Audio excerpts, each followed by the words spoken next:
Gonzalo, ¿puedes ponerte de pie, por favor? Voy a hacerte una pregunta. Me van a hacer otras preguntas a mí, pero yo primero me toca a ustedes, ¿no? Gonzalo, ¿cómo responderías tú por qué Cristo es el único camino al cielo? Esta pregunta. ¿Por qué Cristo es el único camino al cielo? ¿Cómo lo responderías? Pues obviamente con la Biblia, ¿no? Con la Biblia en mano. En este caso, ¿cómo respondería esto? El Señor dice en su palabra que Él es el único, Él es el camino, la verdad y la vida, y nadie va al Padre si no es por Él. El Señor Jesucristo dijo, es en Juan 14:6, también en Juan podemos ver, en primera de Juan 2 leemos que Él es abogado, Él es nuestro abogado y por Él tenemos el pase a la vida eterna. ¿Y por qué es el único? Y lo que acabamos de leer en el Deuteronomio, Jehová es su nombre, Jehová uno es. Él es el único, no hay otro nombre fuera de Él, no hay otro Dios, Él lo estipula en su Biblia, que no hay otro Dios, no hay otro nombre dado a los hombres en que podamos ser salvos. Gracias, Gonzalo. Es exactamente, citó un versículo el cual nos vamos a estar enfocando ahorita ya al final. Pero fíjense, esta no ser una predicación, es una conferencia un poco más amena. No de no sacar la palabra de Dios de la conferencia, no de excluir la palabra de Dios, pero sí vamos a presentar argumentos que puedan apoyar de qué manera Jesucristo es el único camino al cielo. Y vamos a estar citando algunos pasajes bíblicos, pero vamos a ver también otros argumentos que ustedes deben conocer para poder también defender o contender por la fe en cual nosotros tenemos. Fíjense, para todos los cristianos es sumamente importante, y más para nosotros como jóvenes que estamos en un tipo de educación la cual es laica y hay muchas personas que no creen en Jesucristo, el cual estamos en un mundo en donde muchas personas dicen tantos caminos que hay para el cielo, tantos caminos que hay para la salvación. Entonces es importante que nosotros sepamos contestar esta pregunta. ¿Por qué Jesucristo es el único camino al cielo? Tú llegas con una persona y le dices, Jesucristo es el que te puede llevar al cielo. Sí. ¿Por qué? Es necesario comprender esta pregunta. Gracias, César.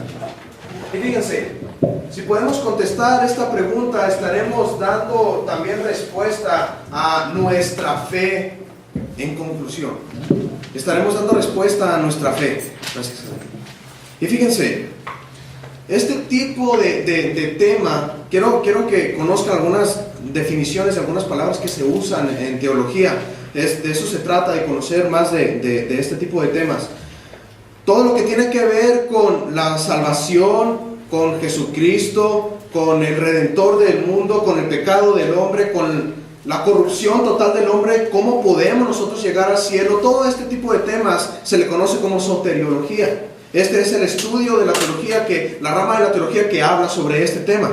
Y hay dos posiciones dentro de la soteriología que son importantes que nosotros veamos, y les voy a decir. Una posición es el supralapsarianismo. Otra vez, supralapsarianismo. Esto es en cuestión a cómo Dios estipuló desde antes, ya sea de la fundación del mundo o después de la fundación del mundo, que el hombre iba a ser redimido por un Salvador, por un Redentor. ¿Por qué? Nosotros tenemos que saber que Dios desde antes ya había planeado la salvación de la humanidad. No fue una casualidad, no fue una salida que tuvo Dios porque el hombre pecó, sino que fue un plan de Dios desde el principio. Y fíjense, esta posición, el supralapsarianismo, tiene la posición o defiende la idea de que Dios, desde antes de crear a los hombres, de los hombres creables, de los seres humanos posibles a crear, Él ya había estipulado quiénes iban a ser para condenación y quiénes iban a ser para salvación.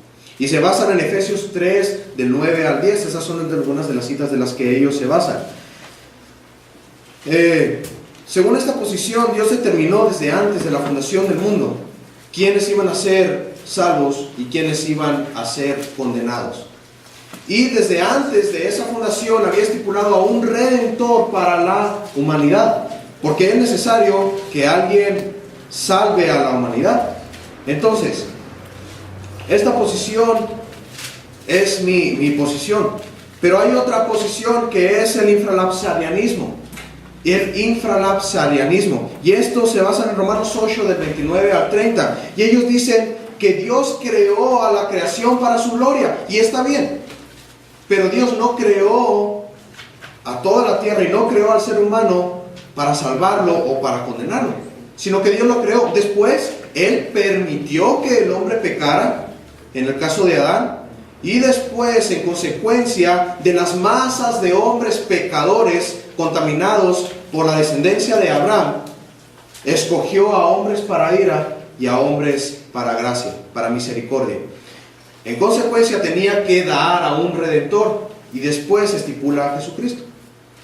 El factor del orden es diferente, pero de cierta forma lo que quería llegar con esto es que lo que quiere decir estas posturas en general es que Dios ya había determinado, ya sea después de haber creado a la creación o antes de haber creado a la naturaleza y a los hombres, ya había estipulado, ya había decretado que el hombre iba a ser redimido. En consecuencia, se necesita a un redentor. ¿Quién va a ser este redentor que va a saciar la ira de Dios? ¿Quién va a ser? Algunas religiones toman, por decir, la Iglesia Católica Romana, los romanistas, ellos, según esta religión, consideran a los santos, consideran a los ángeles y mucho más consideran a la Virgen María como mediadoras entre Dios y los hombres. O sea, ellos de cierta forma forman parte del camino al cielo. Ellos creen esto. La Virgen es pacificadora entre Cristo y el hombre. Ellos interceden a la Virgen para que pueda ella calmar el enojo, porque ellos creen de cierta forma que Jesucristo está enojado con nosotros. Entonces ella, al ser su madre, le dice que haga un milagro, que haga esto para poder interceder por nosotros. También creen que los santos fueron hombres del pasado, mujeres del pasado, que hicieron grandes obras para la religión, lo cual esto son méritos que ellos pueden presentar ante Dios. Pueden presentar ante Dios para poder abogar por nosotros. Por eso ellos le piden a los santos. Estos hombres con grandes méritos fueron canonizados por la Iglesia Católica Romana. Entonces ellos están ante la presencia de Dios y dicen: por los méritos que yo hice anteriormente, por los méritos que hizo el Papa Juan Pablo II, por esos méritos, por todas las buenas obras que él hizo, Dios, estos méritos yo los presento para que ayudes a Leonel, porque sabes que está en una situación muy fea. Por esos méritos, ayúdalo. Y esto lo toman de la comunión de los santos y cosas así.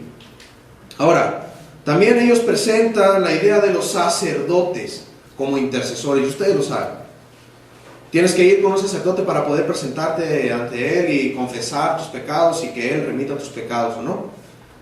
Son quienes administran la salvación. Para ellos, los sacerdotes son quienes administran la salvación o la imparten. En donde no haya un sacerdote, no hay Iglesia Católica Romana, entonces en consecuencia no hay salvación. Porque ellos son los que traen la salvación, ellos son los que administran la salvación. Al impartir la misa son los hombres capacitados, supuestamente de ellos, que pueden impartir esos sacrificios que ellos hacen en la misa para poder así hacer que las personas puedan ser perdonadas por Dios. Hacen sacrificios todos los domingos o no sé cada cuándo hacen misa. Esos son sacrificios que hacen, sacrifican a Cristo cada vez que lo hacen. Herejes.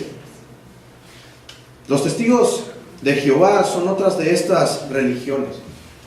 Estos fueron fundados por Jesse Russell en 1884.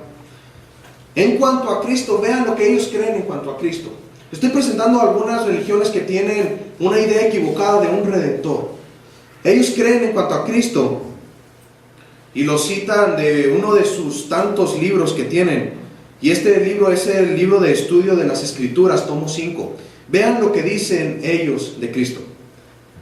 Nuestro Redentor existió como un espíritu antes de hacerse carne y vivir entre los hombres.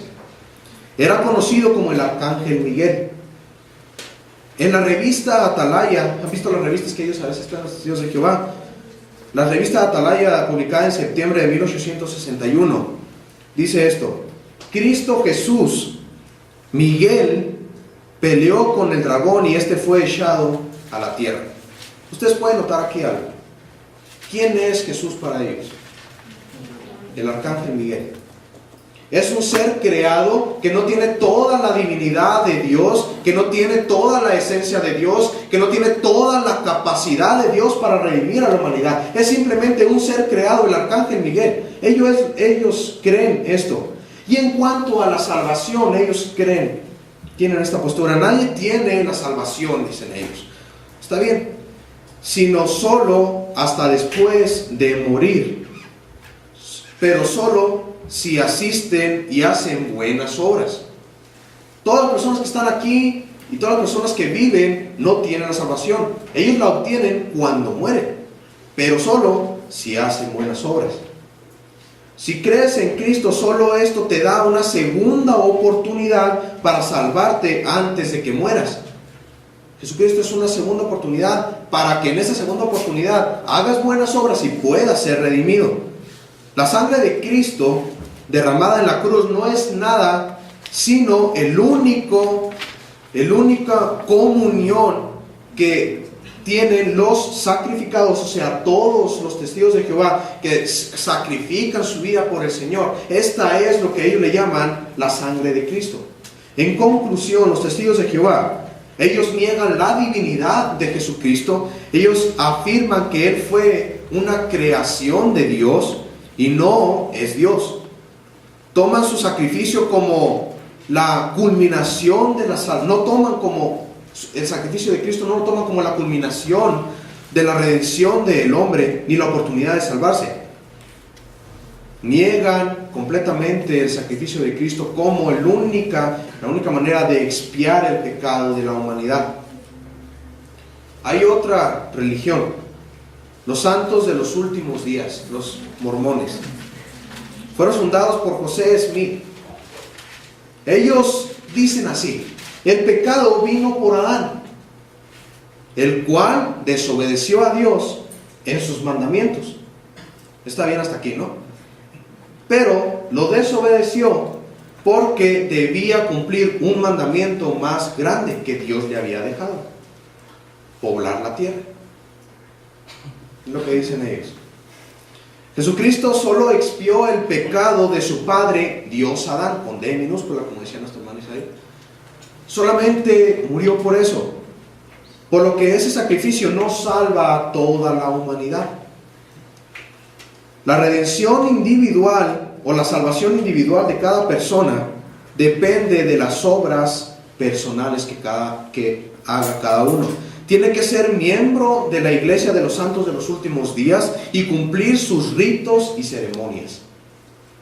También estos, como los testigos de Jehová, niegan completamente la divinidad de Cristo y su suficiencia para salvar a la humanidad.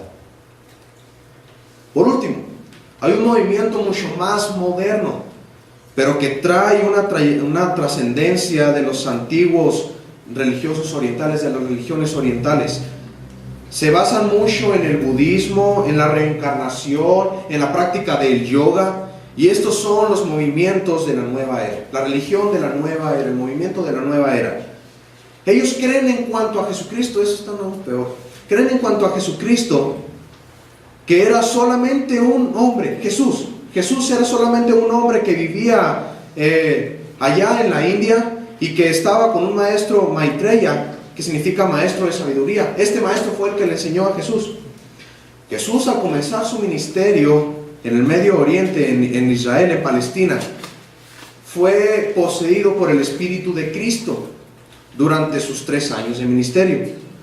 Cuando murió, ya no encarnó, como toda la humanidad vuelve a encarnar en muchas vidas, según ellos. Él ya no encarnó, sino se quedó dentro del grupo de los espíritus que ayudan a los demás. Es lo que dicen ellos. En cuanto a la salvación, ellos creen que la iluminación, la autorrealización, realizar tu potencial divino, los cuales vienen por la disciplina del yoga, la meditación, la comunión con los espíritus guiadores, entre ellos se encuentra Cristo, según ellos. La salvación viene por la evolución de buenas obras en vidas sucesivas, o sea, en las reencarnaciones. Estas son algunas de las cientos de ideas satánicas que tienen a un supuesto redentor, alguna manera de redimir al hombre, de una manera de poder llegar al cielo. Estas son algunas de las ideas, de las más comunes que podemos encontrar. Pero nosotros sabemos que ni María, nosotros sabemos que ni los santos, ni los sacerdotes, ni tu autorrealización, ni las miles de vidas que vivas y hagas buenas obras te van a llevar al cielo, ni el arcángel Miguel, ni nadie. ¿Cuáles son entonces las características del camino al cielo? Sabemos que estos fallan, sí, pero ¿por qué? Porque hay características que debe tener aquel redentor. Hay características que debe cumplir aquel que va a redimir a la humanidad. Voy a presentarles cuáles son estas características. Primeramente, tiene que ser un ser humano. Primeramente, pónganme atención.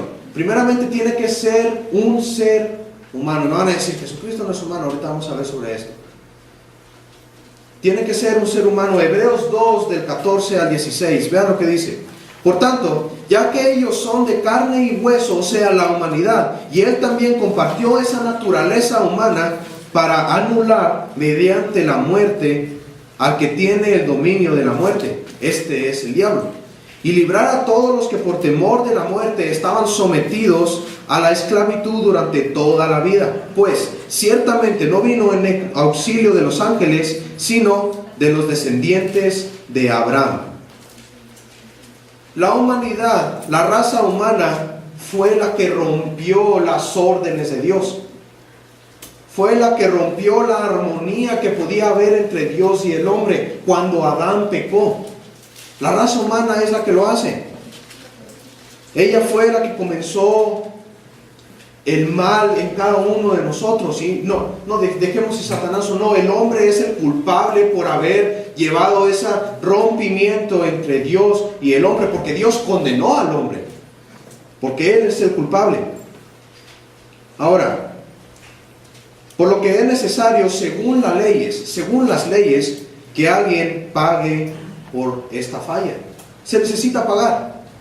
Y esto se sabe en todo el mundo. Tú cometes o rompes alguna ley y esa ley está insatisfecha. Entonces tú tienes que satisfacer a esa ley porque rompiste una de sus reglas. Según las leyes judiciales, así es. Entonces, esta insatisfacción que tiene la ley debe ser cumplida. Y si un ser humano mata a otra persona, no van a asesinar o no van a meter a la cárcel a un perro, ¿verdad? ¿A quién tienen que meter? A un ser humano. En consecuencia, esta persona, ahorita vamos a ver sobre la satisfacción, pero quiero que les quede claro que otra cosa no puede sustituir la satisfacción que debe cumplir aquel que hizo el daño. Esto es un ser humano. Los demonios no pueden cumplir la condenación que nosotros hemos recibido. Nosotros debemos que cumplir esa condenación. Y Hebreos decía que tuvo que hacerse carne para poder satisfacer a Dios. Ahora, pueden decirme, en el Antiguo Testamento se sacrificaban animales para poder redimir los pecados, para poder quitar los pecados de la humanidad. Sí, pero si pueden notar, en el Antiguo Testamento, los seres humanos, en este caso el pueblo de Israel, tenía que estar constantemente sacrificando animales y tenían que cumplir ciertos requisitos y ser estrictos en su manera de hacerlo, en el ritual, en un corazón sincero, para que Dios pudiera quitar el pecado de esto. Si no, no lo quitaba, si no, no valía. Pero aparte lo tenían que estar haciendo constantemente. ¿Por qué? Porque no era una redención completa, no era una satisfacción, la cual yo decía, ya no necesito más sacrificios. Tenían que estar haciendo constantemente, porque no era suficiente los animales. Era necesario alguien, un redentor igual de humano como nosotros. Ahora, otra característica del redentor. ¿Cómo debe ser este redentor? Tiene que ser sin pecado. Tiene que ser sin pecado. En el caso de la humanidad, ningún hombre, ni mujer, ni niño, ni adulto, ni nadie, ninguno tiene el récord de vivir una vida sin pecado. Y se os va a poner fácil. Díganme quién no ha mentido. Levante la mano el que no ha mentido. Con ese simple hecho nosotros ya no merecemos el cielo por haber mentido. Es un pecado que nosotros no debíamos de hacer. ¿Qué otros pecados moralmente podemos decir que son más grandes o más pequeños?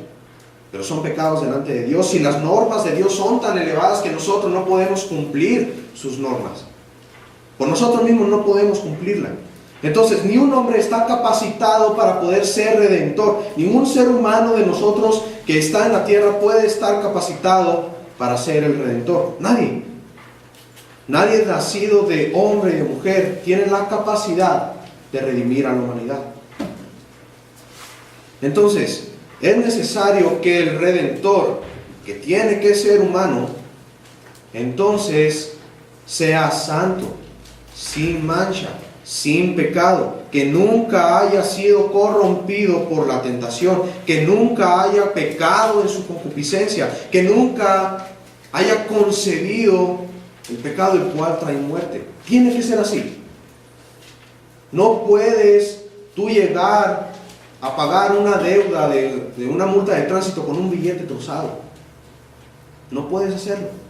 Y aunque es un ejemplo vago, creo que puede ampliar un poco la manera de comprender esto. Entonces, tiene que ser completamente sin pecado. La persona que va a satisfacer la ley jurídica de Dios, la ley divina, tiene que ser el mismo santo. Y no que alguien lo haya santificado, sino que de él mismo fluya la santidad. Hodge, un teólogo, dijo así: solo el que tiene vida en sí mismo puede ser la fuente de la vida. Y otra cosa más, la redención del hombre consiste en darle vida eterna. Entonces, ¿cómo una persona que no es dueño de la vida puede darte vida a ti? Es necesario que la misma fuente de la vida sea quien dé vida. Eso se tiene que hacer, no puede ser otra cosa. Los animales no tenían vida por sí mismos, no daban una redención completa o para siempre para la humanidad. Tenían que estarlos sacrificando constantemente. Y el último punto, debe ser divino. Debe ser divino. Entonces, así como que, bueno, humano, divino, ¿cómo? Esta es la unión hipostática que tiene Cristo. Ser divino, 100% hombre, 100% Dios. Tiene que ser así. ¿Por qué? Porque ni un ser humano tiene vida en sí mismo, ni un ser humano tiene santidad en sí mismo. No puede ser. No hay ser humano que tenga esta capacidad. Entonces, en consecuencia, tiene que ser divino. ¿Cómo puedo probar que Jesucristo cumple estos requisitos? ¿Cómo puedo comprobar que Jesucristo cumple estos requisitos? Ser divino, ser humano y sin pecado. ¿Cómo puedo comprobarlo? Hebreos 2, 11 dice así, y luego después el 14 y luego el 16. Tanto el que santifica como los que son santificados tienen un mismo origen. Esto es en cuanto a comprobar que Jesucristo es hombre. Tienen un mismo origen. El que santifica y los santificados tienen un mismo origen. Por lo cual Jesús no se avergüenza de llamarlos hermanos. Por tanto, ya que ellos son de carne y hueso, Él también compartió esa misma naturaleza humana para anular mediante la muerte al que tiene el dominio de la muerte, es decir, el diablo, y librar de todos los males de la muerte. Estaban sometidos a la esclavitud los hombres. Si se fijan, es de carne y hueso. Tiene que ser así. Jesucristo por eso no se avergonzó de nosotros llamarnos hermanos, porque Él tenía esa misma naturaleza humana, no pecaminosa, pero sí humana. Cristo nació de un ser humano, nació de María, pero no fue concebida por un varón, sino por el Espíritu Santo. En consecuencia, no heredó la corrupción humana. Con estos pasajes podemos demostrar, Hebreos 11, podemos demostrar claramente que Jesucristo es 100% humano. Jesucristo es 100% humano. ¿Cómo puedo también decir eso? Jesucristo, cuando estuvo aquí en la tierra, sufrió hambre, tuvo frío, tuvo sed, fue tentado por Satanás. Tomás tocó sus heridas. Aún después de haber resucitado, Jesucristo estaba en un cuerpo glorificado, pero en un cuerpo, porque lo fue tocado, comió con los discípulos, estuvo con ellos, convivió con ellos, ellos lo vieron, lo tocaron, escucharon su respiración. Jesucristo era 100% humano. Ahora, para decir que es sin pecado, ¿cómo puedes comprobar que Jesucristo no tuvo pecado? Hebreos 4:15, vean lo que dice: porque no tenemos un sumo sacerdote, aquel que va a propiciar los sacrificios ante Dios, aquel que va a ser abogado entre nosotros. No tenemos a un sumo sacerdote incapaz de compadecerse de nuestras debilidades. ¿Por qué? Una persona que nunca ha vivido como ser humano, alguien que no haya vivido como ser humano, no puede comprendernos, no puede comprender cuáles debilidades, cuáles tentaciones nosotros tenemos. Pero vean lo que dice: sino que ha sido tentado en todo de la misma manera que nosotros, aunque sin pecado. Jesucristo fue tentado 40 días sin comer, y le dijo el diablo: convierte esas piedras en pan. Jesucristo fue tentado, tenía hambre. Nosotros nos hemos convertido así, ¿no? Bueno, si yo podéis. Jesucristo no aceptó la tentación, no dio cabida al pecado. Primera de Pedro 2:22: Él no cometió ningún pecado, ni hubo engaño en su boca. Nunca hubo ningún pecado en su corazón, siendo humano. Y comprende y sabe de qué manera nosotros sufrimos, de qué manera nosotros somos tentados por el diablo, de qué manera somos tentados por nuestras propias concupiscencias, porque Jesucristo vivió lo mismo que nosotros, pero Él no aceptó, no tuvo relación con el pecado.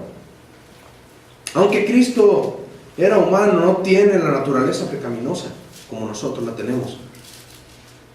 Y ahora está, después de haber resucitado, en un cuerpo glorificado, después de su resurrección, y es capaz de poder estar delante de la presencia de Dios, porque Él no tiene pecado y Dios es santo. Jesucristo también es santo, santo, santo. Así es que el único que puede estar delante de la presencia de Dios para poder abogar por nosotros. Y el otro punto es un ser divino. ¿Cómo puedes comprobar que Jesucristo es un ser divino? Juan 1:1: en el principio ya existía el Verbo, y el Verbo estaba con Dios, y el Verbo era Dios. Colosenses 2:9: toda la plenitud de la divinidad, lo pleno, completo de Dios, completamente la esencia del Dios soberano, habita en forma corporal en Cristo. Colosenses 2:9, esto lo dijo el apóstol Pablo. Toda la divinidad, toda la plenitud de la divinidad se encuentra habitando corporalmente en Cristo. Vemos que Jesucristo cumple tanto el requisito de ser un ser humano, para poder así satisfacer la ley jurídica divina, cumple el requisito de no haber cometido ningún pecado, de ser irreprensible delante de Dios para con nosotros, y también cumple que es un ser completamente divino y que Él puede fluir la vida eterna para poder caminar nosotros al cielo. Él es el que lo cumple. Estos pasajes reafirman claramente la divinidad de nuestro Señor, no como los testigos de Jehová, no como los mormones, no como los católicos que dicen que estos santos, que estos sacerdotes humanos que también pecan como nosotros, pueden remitir pecados. No se puede. Solo Jesucristo lo cumple. Para terminar este segundo punto, es importante resaltar que el camino al cielo debe cumplir también como sacerdote. Y no es el sacerdocio que hace la Iglesia Católica Romana, sino es un sacerdocio bíblico como se presenta en el Antiguo Testamento. ¿Qué implica el sacerdocio el oficio sacerdotal. ¿Qué es lo que implica este sacerdocio? ¿En qué consiste?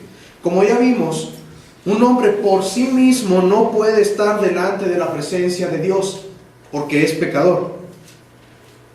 Por eso en el Antiguo Testamento, aún en las tribus paganas, escogían a hombres con cualidades especiales. Dios en el Antiguo Testamento escogió a una tribu, la de Leví, con cualidades especiales, y no que ellos la tuvieran, sino que Dios les capacitó para ello. Ellos mismos debían cumplir una serie de rituales de purificación para ellos primeramente estar purificados y así poder presentarse delante de Dios. No cuando se les antojaba podían pasar, caían muertos en el lugar santísimo.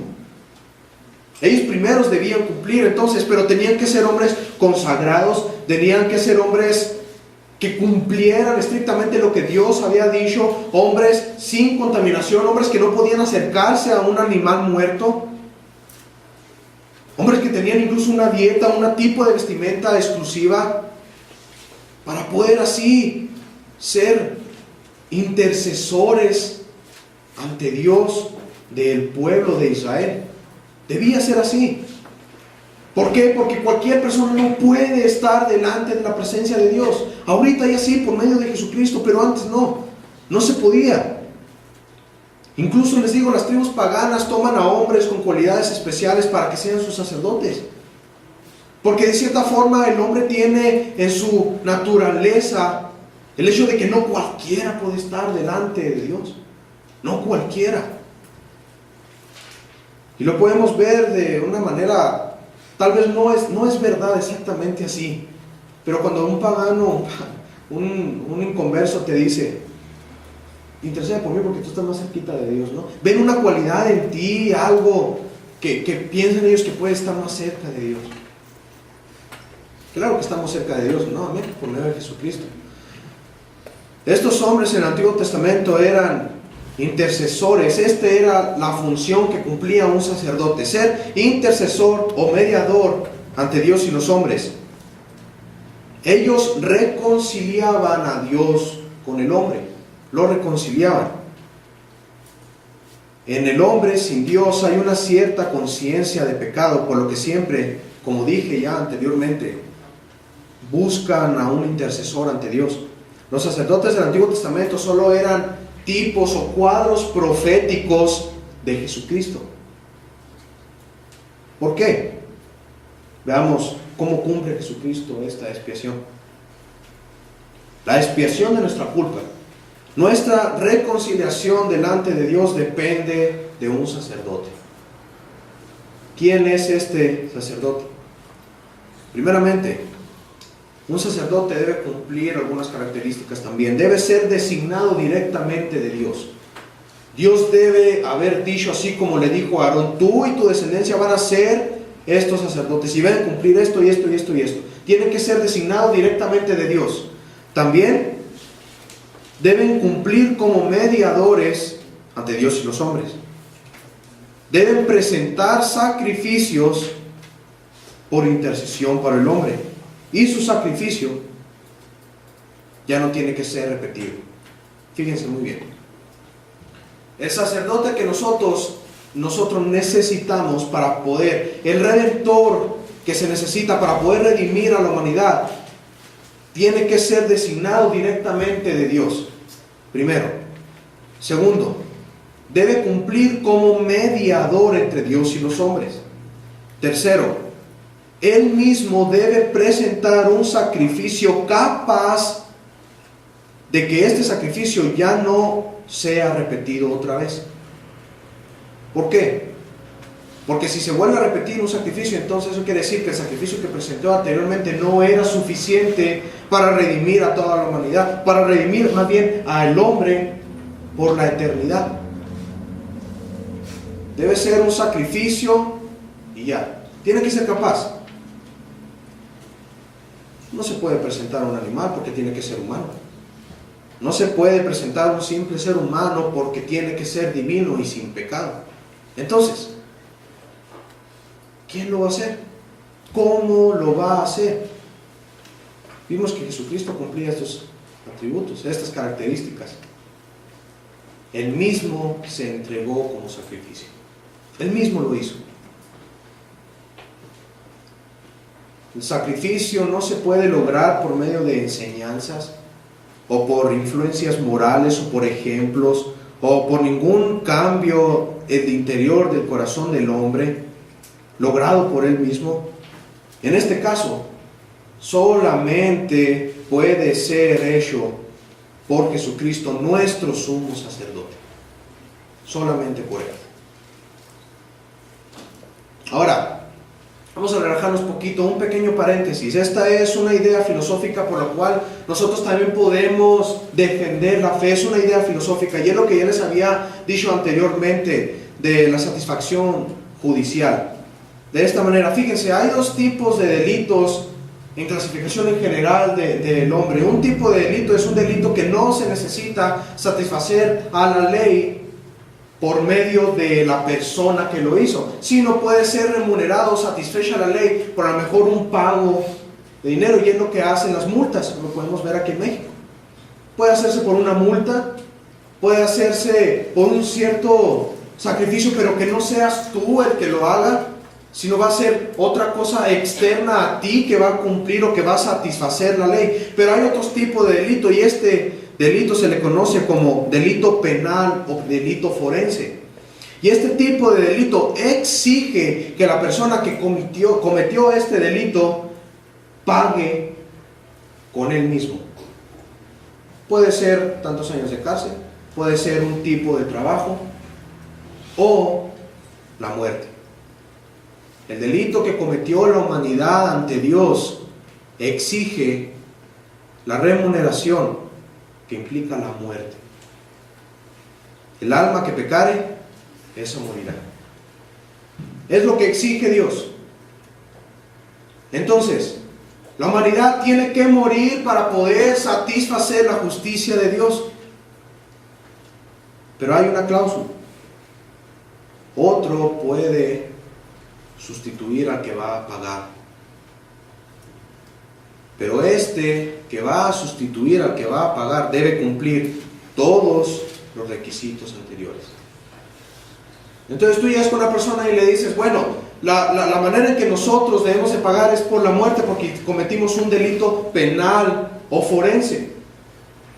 Hemos desobedecido a la ley de Dios. Las leyes morales incluso las rompemos, entonces merecemos un castigo, y este es la muerte. Pero alguien puede sustituir esta idea, puede sustituir a esta persona, pero para sustituirla necesita cumplir con ciertos requisitos. Y se los voy a poner así: no se vive porque el hombre es corrupto, pero debe ser así. Cuando un abogado va contigo a defenderte ante la justicia, este debe cumplir con todas las leyes, porque si no, no puede estar ahí. Debe cumplir con todas las leyes. Tiene que ser capacitado para poder estar ahí.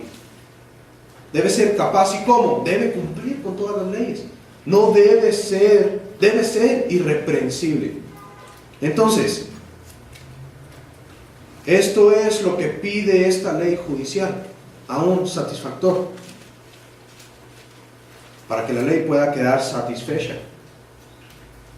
Ahora, ¿cómo puede ser esto? Todo este tipo de cosas que pide la ley, Jesucristo las cumple. Un ser humano no. Él es el único que puede satisfacer completamente a Dios. En consecuencia, cuando Jesucristo satisfació o cumplió las leyes de Dios, entonces el hombre queda completamente limpiado de toda dignidad mala, queda completamente separado y puede llegar a estar delante de la presencia de Dios sin mancha. Nada más se le va a exigir a este otro, porque este ya pagó, ahora tú también tienes que pagar. No, ya no, este ya pagó por él, ya no debes exigirle nada, queda completamente libre. Esto lo cumplió Jesucristo. Este idea puede quedar comprendido de qué manera Jesucristo cumple los requisitos para ser un redentor. Pero ¿qué pasa si cuando tú estás contendiendo por la fe alguien llega y dice que no cree en Jesús? Ya te molaste, ¿no? Pues sí, vas a explicarle todo lo que cumple Él, pero yo no creo en Cristo, yo no creo que haya existido. A lo mejor sí existió, pero pues fue un simple hombre como lo creen los de la nueva era. ¿Cómo puedes tú comprobarle que Jesucristo existió? Con la Biblia. Yo no creo en la Biblia. Pues ya ni modo, ¿no? ¿Sí o no? Fíjense, un teólogo y comentarista dijo: ningún erudito serio se ha arriesgado a postular la no historicidad de Cristo. Y voy a citar solamente a algunos hombres. Cornelio Tácito, del 52 al 120 después de Cristo. Este hombre era un historiador, escribió durante el reinado de Nerón en el 68, y escribió esto. Fíjense lo que dice en sus anales. Esa es una escritura que él hizo. Cristo, el que originó el nombre a los cristianos, dijo él, los cuales eran odiados por sus atrocidades, fue condenado por Poncio Pilato y procurador de Judea durante el reinado de Tiberio. Él citó esto. Fíjense lo que dice Plinio el joven, gobernador de Bitinia. Él pide al emperador Tiberio, había corrupción, había persecución en contra de los cristianos, entonces él le pide de qué manera puede tratar a estos cristianos que están viviendo aquí. Y fíjense lo que dice Tiberio: él los hacía maldecir a Cristo, los cuales él dice: yo hago maldecir a Cristo, a estos cristianos los hago maldecir, los cuales, dice, un verdadero cristiano nunca va a hacer. Ellos cantan himnos a Cristo, su Dios. Estos son hombres no cristianos que citan y comprueban la existencia de Cristo. Pero una cita más, y es la cita de Josefo, un historiador judío. Creo que con esta cita ustedes y cualquier persona puede haber convencido. Es una de las personas que presenta más exactamente la historia de todos los judíos. Dice él así, en su libro Antigüedades de los Judíos: fue alrededor de esta época que Jesús, un hombre sabio, si es correcto llamarlo un hombre, porque era un hacedor de obras maravillosas, un maestro de aquellos que reciben la verdad con placer, el principio no le abandonaron, porque él apareció y vivió otra vez al tercer día después de la muerte. Como los profetas divinos habían anticipado anteriormente, hace más de 10,000 y otras cosas maravillosas en cuanto a él y la tribu de los cristianos, nombrado según él mismo, no ha sido extinguida hasta el día de hoy. Esto hace gran controversia entre los estudiosos, que si José fuera cristiano o no. Estas son evidencias de gente pagana, de gente no cristiana, que asegura la existencia de Jesucristo. Ahora fíjense, una y última cosa: la declaración del mismo camino al cielo, que Él era el camino al cielo. ¿Quién fue este? Vayamos a Juan 14:6, que mencionaba ahorita nuestro hermano Gonzalo. Jesús le respondió a Tomás y le dijo: yo soy el camino, la verdad y la vida. Nadie viene al Padre sino por mí. Según el contexto de estos textos, Jesucristo ya había presentado anteriormente que Él iba a morir, que Él iba a ir al Padre y que ellos no podían seguir a donde Jesucristo estaba. Ellos no podían ir a donde Jesucristo iba después, pero ahorita no. Entonces Tomás le pregunta: oye, pero ¿a dónde vamos a ir si no sabemos el camino? Jesucristo le respondió: yo soy el camino, la verdad y la vida. Nadie viene al Padre sino por mí. Yo soy el camino, la verdad y la vida. Todo el texto se centra en una palabra, la palabra camino. En esta palabra se centra la palabra camino. Todo lo que explica el texto es para poder comprender esta palabra, la palabra camino. y expresa primeramente Jesucristo. Yo soy. Esta expresión se utiliza 7 veces en el Evangelio de Juan, pero también se utilizó en el Antiguo Testamento cientos de veces. Y una de ellas es en Génesis 15:1. Después de estas cosas fue la palabra de Jehová a Abraham en visión, diciendo: no temas, Abraham, yo soy tu escudo y tu galardón, sobremanera grande. También dice siempre Jehová en los profetas, cuando se presenta con Moisés: yo soy Jehová, yo soy Jehová, yo soy Dios, el yo soy. Y esto habla de la plenitud de la divinidad de Dios.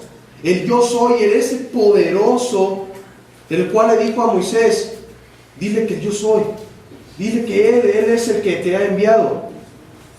Esto mismo, esta divinidad de Dios, esta plenitud de Dios está encerrada en Jesucristo. Entonces por eso Jesucristo siempre comienza en este versículo: yo soy. ¿Yo soy quién? El camino. Hay dos maneras de entender esta palabra, la palabra camino. Hay dos maneras de entenderla, y las dos son correctas, y las dos son ideas que Jesucristo quiso expresar.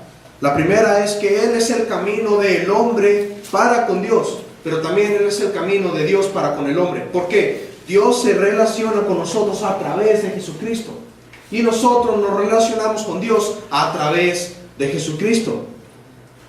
Jesucristo se presentó como el camino al Padre en infinidades de versículos.